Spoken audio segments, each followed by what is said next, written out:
What's up, YouTube? Get this. It finally happened. It finally happened. Feminists have been abusing child custody for so long that it ended up creating a big win for men in Texas, I believe, where we now have a three-strike custody law. Now, in the state of Texas. And if this is happening in Texas, just like we said with the whole no more permanent alimony in Florida, pretty certain it's going to be happening everywhere.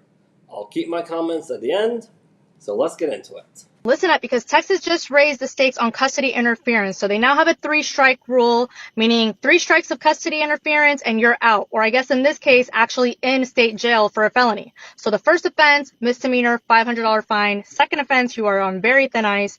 The third offense, it is now punishable for up to 2 years behind bars. Okay, the twist is that this isn't just about criminal court. This is not just about charges in a criminal proceeding. Family courts can also use these violations, okay, to flip custody to the other parent or award the cutoff parent double makeup time, attorney's fees, all the things that you would typically see in an enforcement of possession and access. But they are cracking down, okay? Some say this finally gives dads real protection when they've been shut out of the kids' lives, okay? And others say it punishes moms who are just trying to keep their kids safe. But if you ask me, I think that most moms who are withholding for safety reasons are not the first ones to have the money to hire an attorney and file a modification and let the judge know what's going on if CPS has already ruled out the allegations. Okay, so this is a very real scenario. I'm not saying it's every scenario where a mom or a parent is withholding the child from the other parent, but I think that this law could definitely hit the most vulnerable the hardest if they find themselves in those cases, right? Also important, only custody interference charges that happened after September 1st, 2025 will count towards the 3 strikes. So they're basically giving people a clean slate, okay? So what do you think about this? Do you think that it's definitely going to hold parents accountable, or do you think it's another law that's just going to drag more families into court? Alright, well, I'll tell you what I think about it, madam. I think that for several decades, women here in the West, not all, but a majority of them, as a direct result of the feminist movement, have been, by the way, just the absolute biggest abusers of child custody, as well as the biggest abusers of alimony and child support. I really do think that. After all, I have known several people who were raised by their single mothers, who were always told from the very beginning that their dad was a deadbeat, that if their dad wanted anything to do with them, it was completely on him. Only for them to find out after they become consenting adults, they end up tracking the father down somehow through, internet, whatever means possible, to figure out that, hey, the reason why the dad wasn't able to visit because he wasn't allowed to. The single mom who had sole custody, who had custody, wouldn't allow it. She cried victim to the court so many times, Dad couldn't have any time with his kids at all. We also know that, hey, let's face facts here. All documentational court records have revealed that the most violent criminal offenders here in the West are technically people who were raised by single mothers and not by single fathers. One of the reasons why is because a majority of the time, not all the time, but a majority of the time, the single mother would prioritize her vendetta over raising the kid into a fully grown, responsible adult.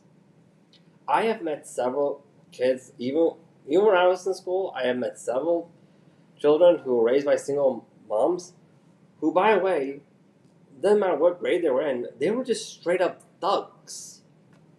They were. And before I break out a friendship and when I went over to the house, I noticed that, hey, the single mom would just spoil them rotten, give them everything they wanted, and leave them to their own devices. Quite literally. That's what I saw. I've also seen other people who were raised by single mothers who were told by their single mothers, even as consenting adults, that if you even think about becoming a pastor role, this single mom will completely cut you off. Like, completely. She will literally disown you if you even consider being a pastor role. If that's who you're being raised by your entire life, then it's no wonder why so many of these people who are being raised by single mothers end up becoming violent criminals. It really is no wonder. Because after all, like we said before on this channel, and yes, for the mothers, this is for you. The child learns the behavior from the most active parent before they learn it from anything else, like social media, school, you name it. The reason why is because when a child, any behavior the child sees the most active parent fully engage in, that child is going to be using that behavior as a base for their own behavior, as a foundation for their own behavior going forward. They honest to God will. Another reason why this whole child custody law is going down is, let's face it, in order for you to have for your country to successfully develop into a first world country and maintain its first world country economy, you need a birth rate that's above 2.0. Ours here in the West is technically below that, to the point where it's starting to compete with China on the low, with Japan on how low it is. It really is. And the reason why, because men aren't willing to date and have babies with Western women anymore. And let's face it, in order to address a lot of things in the economy, you have to make the current marriage rates as well as the current birth rates go up, not down. And the only way how you can make that happen is by making marriage, as well as having kids, look like a good investment to men on paper. That's the only way it's really going to happen. It won't happen any other way. It really won't. And yeah, I know a lot of women say, oh wait, but women are the ones who can give birth to all those kids. Yeah, I hate to break it to you ladies, but you can't give birth to anything without a man's seed. You ladies, your full utilization of your uterus is a gift given to you by men, aka the man's seed. That's really what it is. Yeah. Anyways, that's all we got time for today on this one. We'll see you at the next one.